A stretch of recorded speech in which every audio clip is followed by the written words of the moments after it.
अवधूत गीता दूसरा अध्याय 44वां श्लोक। आशा ही परमम दुखम नैराश्यम परमम सुखम। सचमुच आशा ही सबसे बड़ा दुख है और निराशा ही सबसे बड़ा सुख है, क्योंकि पिंगला वेश्या ने जब पुरुष की आशा त्याग दी तभी वह सुख से सो सकी।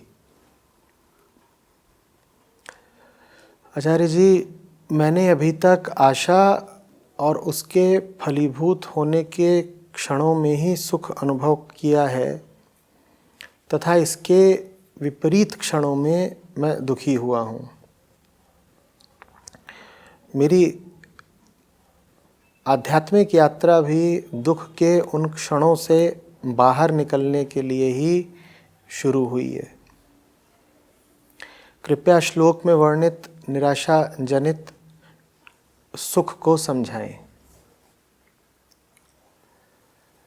सवाल का जो पूरा समीकरण है पहले उसको समझते हैं, ठीक है। 2-3 बातें सवाल से स्पष्ट है, सबको एक साथ लेंगे। श्लोक कह रहा है कि आशा परम दुख है और निराशा परम सुख है।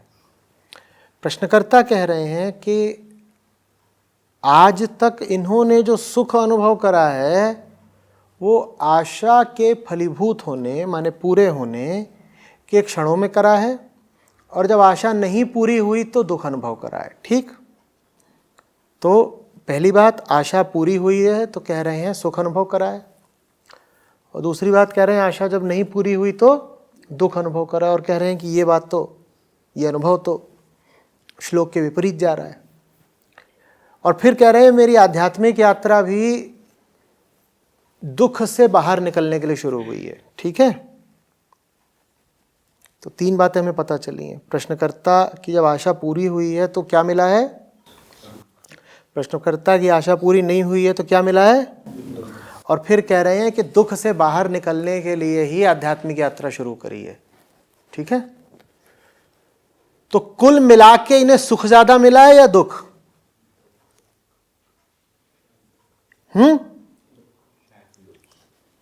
अरे भाई, आशा पूरी हुई है तो सुख मिला है, आशा पूरी नहीं है तो दुख मिला है। कह रहे हैं कि दुख से बाहर निकलने के लिए आध्यात्मिक यात्रा शुरू करनी पड़ी है। तो जीवन में ज्यादा क्या मिला है? दुख। हो गया ना सवाल हल। आशा की पूर्ति सुख तो देती है, लेकिन अगर वो एक यूनिट का सुख देती है तो अपने पीछे दुख कितने इकाई का छोड़ जाती है? 2 इकाई, 5 इकाई, 10 इकाई। तो कुल मिला जुला करके आशा सुख देती है कि दुख देती है? अब ये तो प्रश्नकर्ता के अनुभव से ही स्पष्ट हो गया कि आशा लगता है कि सुख दे रही है पर देती दुख है।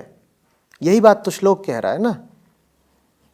आपके अनुभव में और श्लोक में कोई विरोधाभास नहीं है। श्लोक कह रहा है आशा ही परम दुख है और निराशा ही परम सुख है। हमारा अनुभव ये रहता है कि आशा तो पूरी होती तो बड़ा अच्छा लगता है, सुख मिलता है। भाई, अगर तुम्हें सुख ही मिल रहा होता तो तुम्हारी जिंदगी वैसी होती जैसी है। अपनी हालत देखो।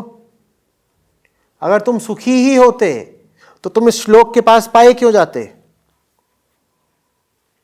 अगर तुम सुखी ही होते तो तुम्हारा चेहरा, जीवन, विचार, भाव, निर्णय सब वैसे होते जैसे हैं। तो सुख तो मिला है पर थोड़ा थोड़ा मिला है, और उसी सुख के कारण जो दुख मिला है वो घनघोर मिला है। ये आशा निराशा का खेल है। आशा सुख तो देती है पर सुख के साथ साथ बहुत सारा दुख देती है। एक इकाई का सुख देती है और 5 इकाई का दुख। तो कुल मिला जुला के आशा क्या देती है? यही तो श्लोक कह रहा है ना, आशा ही परमम दुखम। फंस कहां रहा है कुछ भी? मामला तो साफ है। साफ है ना मामला।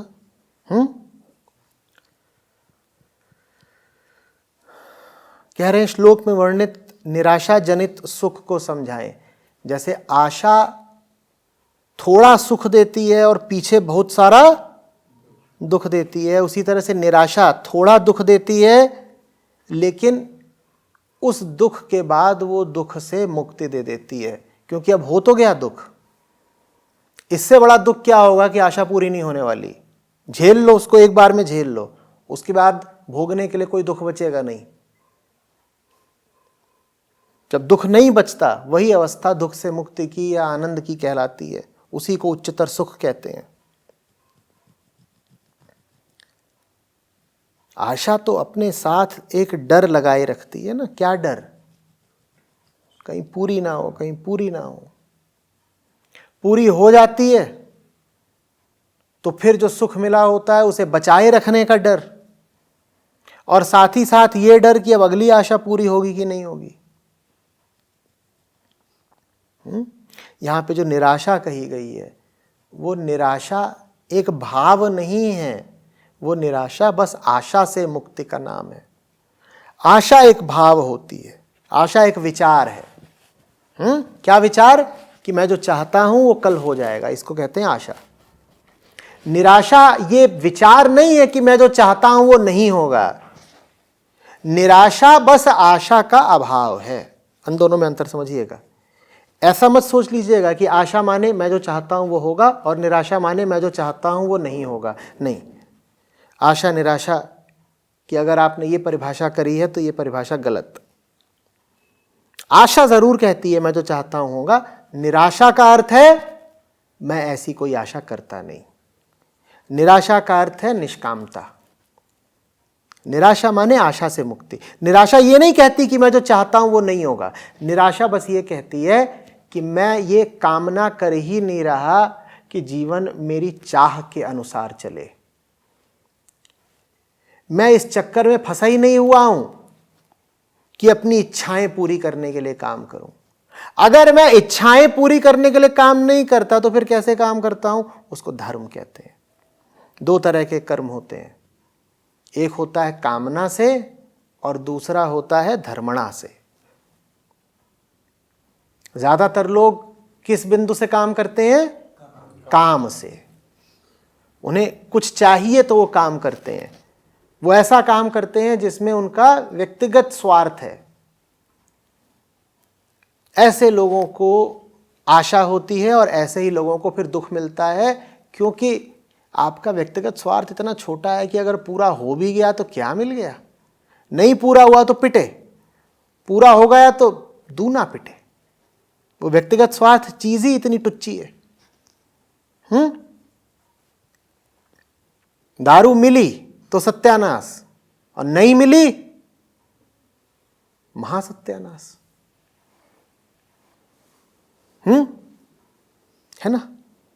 हमारी सब कामनाएं नशे जैसी ही तो होती हैं।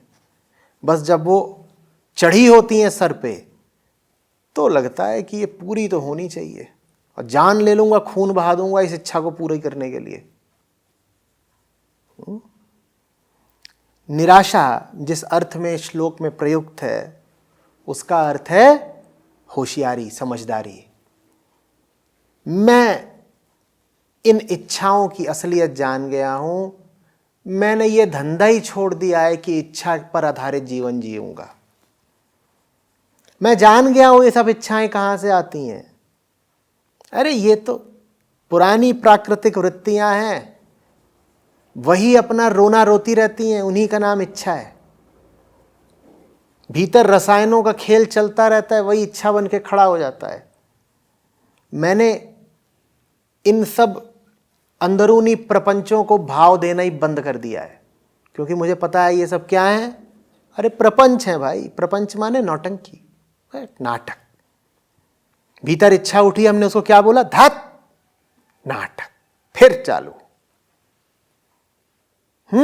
तो हमने भाव देना बंद कर दिया। ये है निराशा का अर्थ। अब हम आशा के चंगुल में नहीं फंसते। तो फिर जीते कैसे हो भैया? कुछ तो करते होगे। हम तो वो कर लेते हैं जो हमारी तमन्ना होती है। जैसे जज्बात उठे उधर को हम चल दिए। हमारा तो ऐसा ही है, आसान है। जो इच्छा हुई, जो कामना हुई, वही कर डाला। हमें सोचना ही नहीं पड़ता।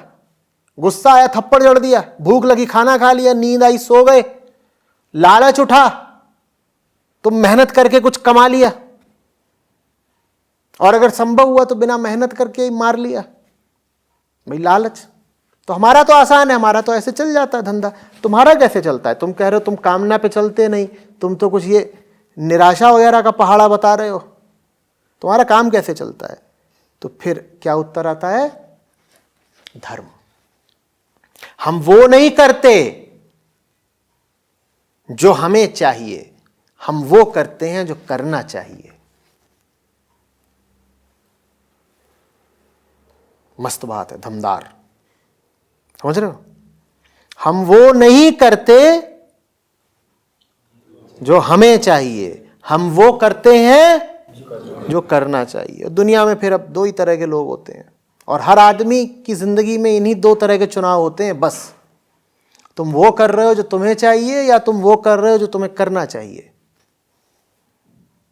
बताने की जरूरत नहीं कि ऐसे लोग बहुत बहुत कम हैं जो वो करते हैं जो उन्हें करना चाहिए। ज्यादातर लोग बस वो करते हैं जो उन्हें चाहिए।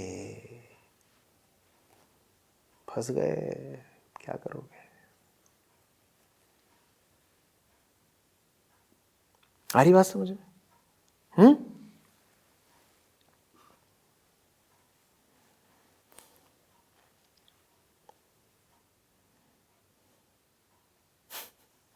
हम वो क्यों करें जो हमें करना चाहिए? और किसका बाप बताने आएगा हमें क्या करना चाहिए? मुल्क आजाद है, जनतंत्र है, कौन आ रहा है हमको बताने कि हमें क्या करना चाहिए? हम अपनी मर्जी से चलेंगे। भाई अगर कोई हमारे ऊपर चढ़ के हमें बताएगा तुम्हें क्या करना चाहिए, तो हम तो तुरंत बोलेंगे हाँ, विद्रोह, इंकलाब जिंदाबाद, डिसेंट। ये हम नहीं बर्दाश्त करेंगे कि कोई आके हमें बता रहा है कि क्या करना चाहिए। दादा, कोई और नहीं आके बताएगा आपको क्या करना चाहिए, आपकी ईमानदारी आपको बता देगी। अब ये ईमानदारी तो गोल गोल बात हो गई, क्योंकि ईमान माने धर्म और ईमानदारी माने धार्मिकता। और यही तो हम बोल रहे थे कि धर्म पे चलना है। कैसे चलना है का जवाब आ गया कि धार्मिकता बता देगी धर्म पे कैसे चलना है। तो ये तो आपने हमें फंसा दिया। हाँ, फंसा तो दिया।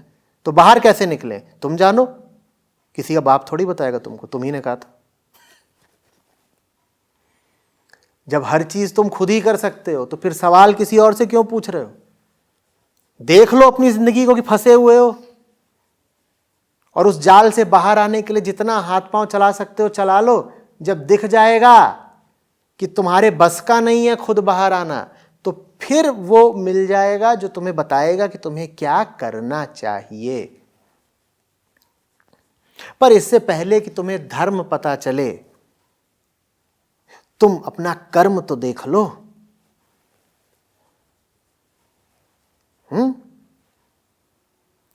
जो अपना कर्म देखने लग जाता है, जो अपनी जिंदगी के प्रति ईमानदार हो जाता है, उसके जीवन में फिर धर्म का उदय हो जाता है स्वतः ही।